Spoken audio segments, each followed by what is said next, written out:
அப்பா வந்து என்னை கார்டு கடத்திட்டு போயிட்டாங்க. அப்புறம் கொண்டதுக்கு அப்புறம் தான் என்ன விட்டாங்க. என் வீட்டுல இருந்து எப்போ வந்துச்சோ அப்பதான் விட்டாங்க. அது எதுக்காகன்னு கேளு. நீங்க தான் அப்பா கிட்ட தான் நீங்க. இது நான் மறந்துட்டேன்டா. நான் ஏப்ரல் மாசம் அப்பாவோட ஷூட்டிங் பண்ணிட்டு இருக்கேன். அப்போ வந்து சொல்ல ஞாபகம் இருக்கா, நான் தான் காரை ஒன்று கூட்டிட்டு போனேன். அவரே ஞாபகப்படுத்துறேன். ஆக்சுவலி என்னன்னா, அப்பா பார்க்கணும், யாரு தளபதியை பார்க்கணும், பெரிய ஃபேன்ல. அப்போ வந்து கார்லயே தான் இருப்பாரு சார். அப்ப பார்க்க முடியாது அண்ணாவை. அப்போ பையன் ஸ்கூல்ல இருந்து ஒன்ன மாதிரி இருக்கும்போது வருவாப்புல. வரப்போ இவரை தூக்கி போய் செக்யூரிட்டி தான் போய் உட்கார வைப்பாரு. ஸோ செக்யூரிட்டி உட்கார வச்சா அந்த கேப்ல பார்த்துடலாம், டின்ட்டு ஒட்டி இருக்கும், பார்க்க முடியாது. ஸோ அப்போ என்ன பண்ண, செக்யூரிட்டியை தள்ளிட்டு நான் தம்பியை தூக்கி தோல்ல போட்டுட்டு ஓடுவேன். அப்ப அவர் அப்படியே பிடிச்சி விடுங்க விடுங்கன்னு கத்துவாரு, பேக்கெல்லாம் பிடிச்சி எறிவாரு.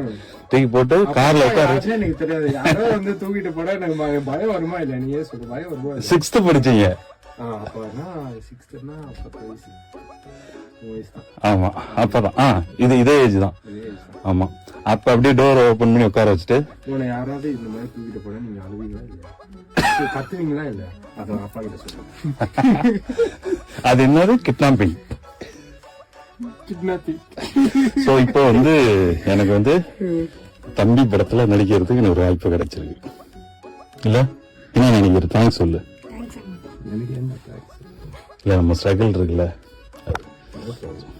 தேங்க்யூ. நான் அப்பா நிறைய டிவியோட பார்த்துருக்கேன். தேங்க்ஸ். Okay, thank you.